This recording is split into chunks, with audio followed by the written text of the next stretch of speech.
Imagine holding an object that, according to an entire civilization, could judge your soul after death. An artifact so powerful that it wasn't just used in life, but stitched to the bodies of the dead, placed over the heart, sealed with spells and warnings. Now imagine that this object still exists. In museums, in forgotten excavations, beneath the desert sands. And the question no one likes to ask is, what if it still works? In ancient Egypt, it was believed that a small beetle-shaped amulet had the power to silence the heart, deceive the gods, or condemn a soul for all eternity. They called it the sacred scarab. But what exactly did this amulet do? Why was it placed over the chest of the dead? And why do some inscriptions literally ask the heart to lie during the final judgment? Today, on Urban Secrets, we walk through the corridors of the pyramids, the forbidden passages of the Book of the Dead, and the darkest funerary rituals of ancient Egypt to reveal the legend of the Scarab Amulet, a symbol of protection, or something far more dangerous. For the ancient Egyptians, death was not the end. It was only a crossing. They believed the human being was made of several parts. The Ka, vital force, the Ba, personality, the Ak, transformed spirit, and above all, the heart, known as the Ib. Unlike other cultures, the heart was not just an organ. It was consciousness, memory, the complete archive of everything a person had done in life. And after death, this heart would be tested. In the afterlife, the soul would face the judgment of Osiris. There, before 42 divine judges, the heart of the deceased would be weighed on the scale of truth against the feather of Ma, at the symbol of cosmic order. If the heart was heavier than the feather, it was devoured by Ammit, the creature part crocodile, lion, and hippopotamus. There was no hell. There was no redemption. The soul simply ceased to exist. It was the greatest fear imaginable, and this is exactly where the scarab enters the story. The scarab was not chosen by accident. In the Egyptian desert, beetles were seen pushing balls of dung across the sand. To the Egyptians, this looked like a cosmic act. Just as the beetle rolled the sphere, the god Khepri pushed the sun across the sky every morning. The scarab came to symbolize rebirth, eternal movement, and resurrection. But over time, its meaning grew more sinister. During the Middle Kingdom and the New Kingdom, the so-called heart scarabs appeared. Amulets carved from green stone, basalt, or faience, placed directly over the chest of mummies, and they were not decorative. These amulets were engraved with a specific spell from the Book of the Dead, known today as Spell 3, OB. The text reads, "O my heart, which came from my mother, do not stand against me as a witness. Do not oppose me in the tribunal. Do not make the scale tip against me." In other words, the scarab did not protect the heart. It commanded the heart to remain silent. If that sounds like an attempt to deceive the gods, it's because that is exactly what it was. The amulet as a command, not a talisman. Unlike other Egyptian amulets, the scarab was not a plea. It was a magical order. Priests believed that, at the moment of judgment, the heart could betray its owner, revealing sins, lies, and forgotten crimes. The scarab existed to prevent that. It told the heart, "You will not speak, you will not remember, you will obey." Some texts suggest the amulet functioned as a spiritual seal, a kind of barrier between consciousness and divine judgment. And that raises a disturbing question.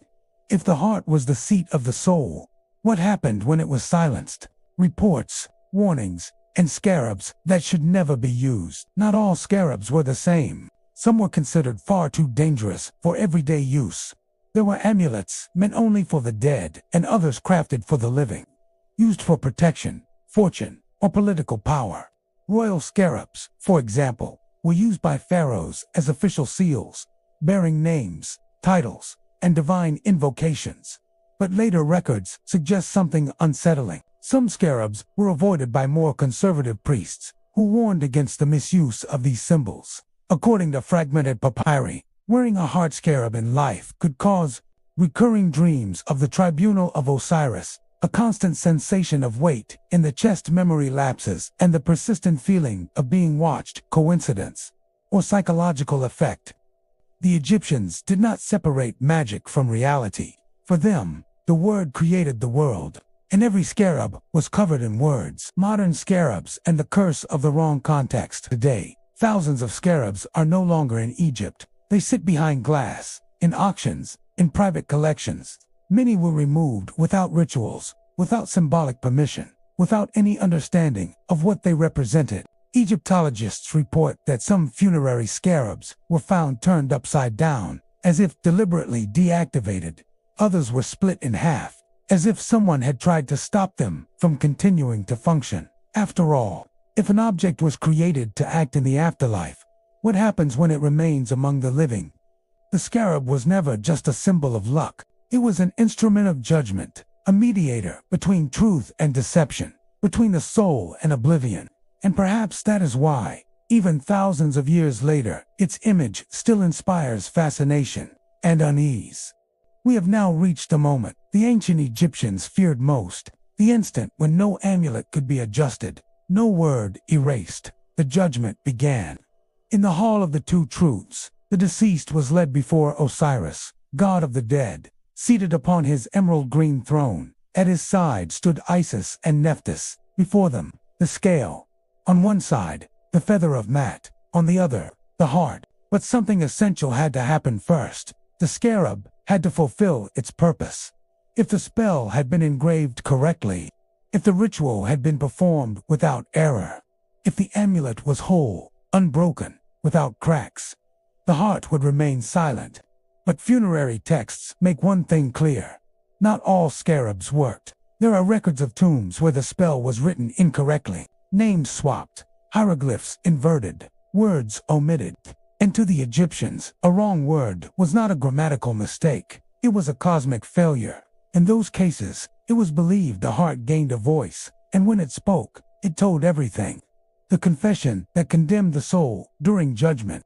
The deceased had to declare the so-called negative confession: I did not kill, I did not steal, I did not lie, I did not desecrate the temples.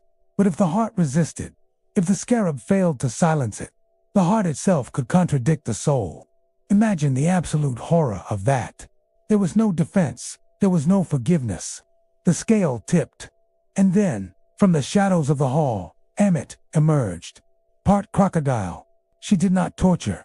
She did not punish. She erased. To be devoured by Ammit meant something worse than death. It meant never being reborn, never joining the gods, never existing again. To the Egyptians, it was the most feared fate imaginable, and everything depended on a small amulet, no bigger than a thumb. Scarabs that were never placed. Archaeologists have found mummies without heart scarabs. Some belong to criminals, others to the socially disgraced. But there are more disturbing cases. Tombs of important figures, nobles, even priests, buried without the amulet. Why? One unsettling theory suggests that not everyone deserved a chance to deceive judgment. Without the scarab, the heart would speak freely. The truth would be absolute.